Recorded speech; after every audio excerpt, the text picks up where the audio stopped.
Hello and welcome to MusNews. Here we are at the beautiful recording studio here at Greenwave Productions. We're going to bring you the latest news from the world of rock, metal and the music industry in general. So, let's do this.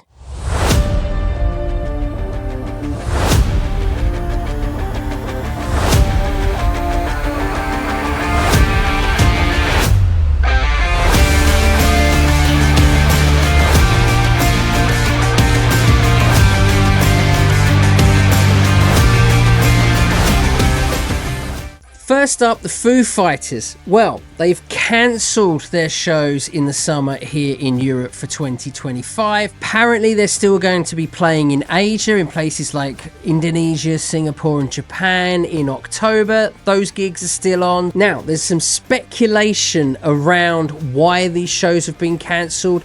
One is, well, some personal issues that Dave Grohl has had. He's got some family stuff to sort out. Another element to this is back in May, they dropped their drummer Josh Freese, stating that they want to go in a different direction with their drummer. I feel like they could probably give Josh Freese a little bit more information than that. Josh Freese came back like a trooper and he gave his 10 reasons why he thinks he's been dropped. And these vary from whistling My Hero too much to growing a beard and playing with metronome-like precision behind the drum kit. Now, I've never heard of a drummer being dropped because, well, they're too much in time. I kind of presume this is more of a gelling thing between bandmates and stuff like that, but who's to know? There's much speculation about who's going to replace him with things like Shane Hawkins. Until we hear more from Foos, I'm not going to presume anything. Here we are at Greenwave Productions. Now this is a fully functioning music production suite. Our clients have been played on BBC Introducing, they improve their Spotify numbers and they grow their fan base. And they do that through our attention to detail, going right from pre-production all the way to release. If you'd like to know more, send me a message.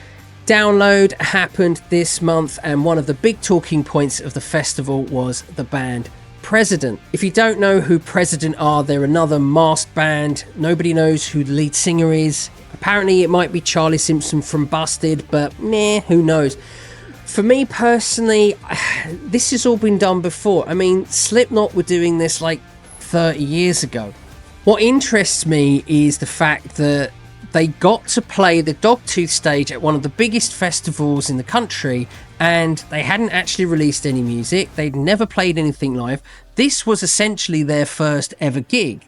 So I think it goes to show that working hard and earning your slot is kind of irrelevant if you're already famous and you know the right people. So what do you think about this? Do you think President deserved that slot? Let me know in the comments below. I don't want to get too political on this channel, but I would be slightly remiss if I didn't mention the current conflict in the Middle East, how it's going to affect the music industry and how it will affect you as a music fan in the not too distant future. Israel and Iran are currently at war, but how does that affect bands, beyond playing Tehran and Tel Aviv? Well, and please do stick with me here. It looks like Iran may close the Strait of Hormuz. Why is that relevant? Well, over 20% of the world's oil is shipped through the Strait of Hormuz. If this shipping lane is closed, you're looking at doubling the price of oil per barrel. It's going to go up to something around about $120 to $130 per barrel, as opposed to the 60 odd bucks that it is at the moment. This means that petrol or gasoline for our American cousins, well, those prices are set to go up, and this means that touring costs are about to get a hell of a lot more expensive. Personally, I think given the margins for touring, bands are probably going to have to cancel or not bother going out touring at all. At best, I think we're going to have to look at ticket prices being increased for fans wanting to go and see bands play live. Another aspect to this is if oil prices go up, then energy prices will go up with it. And this is going to have a deep impact for smaller venues in particular, where margins are really tight, and basically trying to keep the lights on, quite literally, is going to be an even bigger struggle. Let me know in the comments if you think that grassroots venues should get support from the government, or possibly even bigger companies like Ticketmaster and Live Nation. The band to look out for in this episode of MusNews is a UK-based band called Ziltch. If you like grunge, big heavy riffs, great melodies, this is the band for you. Go and check them out on Spotify right now. Also, if you're in a band and you want to be featured as a band to look out for, pop a link in the comments and I'll go and check you out. Oasis hit the road this summer. They're starting in London at Wembley Stadium on the 25th of July. It's been reported that people have paid £400 to £450 per ticket, which I think is insane, especially for Oasis. The high price is due to a thing called dynamic pricing. Now, if you're unaware of what dynamic pricing is, it's, well, basically a supply and demand situation. Ticketmaster will adjust ticket prices in real time based on demand. Simply put, more people going onto the website, bigger the price. The end result of this is there's lots of money for the artists, lots of money for Ticketmaster in particular, but the downside is fans are paying 4 times more than the face value of the ticket. My question is, does this work both ways? Because if there isn't much demand for an artist, well, does that reduce the price? Probably not, I would suspect. Don't take this the wrong way.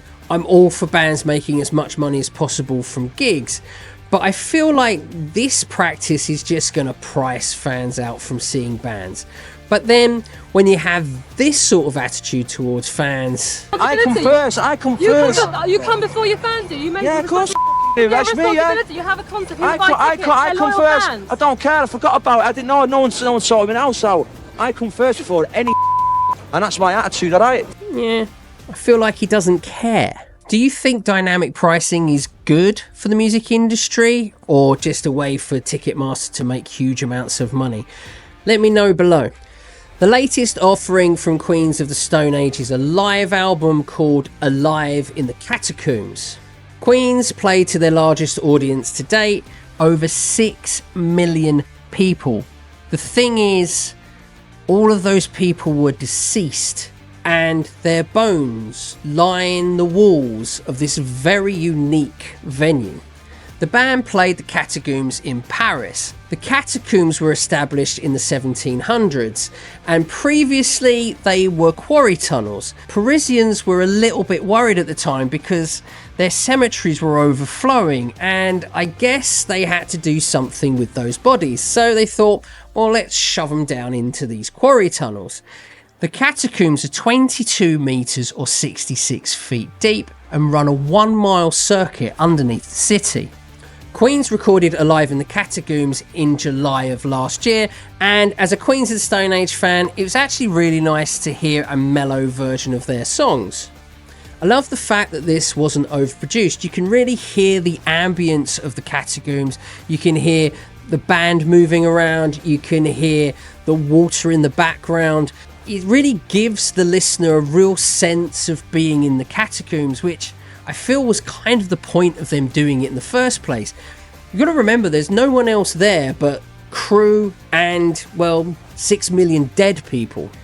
If you're in a band and you're struggling to navigate the music industry, then go and check out the Band Life podcast. It's my podcast where we give some great music industry advice on how you can become a profitable band. Suno and Udio have got themselves in a little bit of hot water because they're being sued by the major record companies. The companies allege copyright infringement for willfully taking copyrighted music without authorization in order to train their AI models. It's no secret that these companies are using released music to train their AI models. In my opinion, they should be paying for a license to use that music in this capacity. The counter argument for this is one of fair use. When you've got these companies making huge amounts of money and then oversaturating an already saturated marketplace, I don't find that to be fair. I want to give a big shout out to Miss Christelle, I think I'm pronouncing that right, from Top Music Attorney for spearheading the legality of this for independent artists in particular. If you are an independent artist, then I strongly suggest you go to her website where there's some details on how you can help her legal claim. But also go and check out her YouTube channel for more information. The links are all down below. Please do hit the like, subscribe and notification bell. It really helps us out. Thank you very much.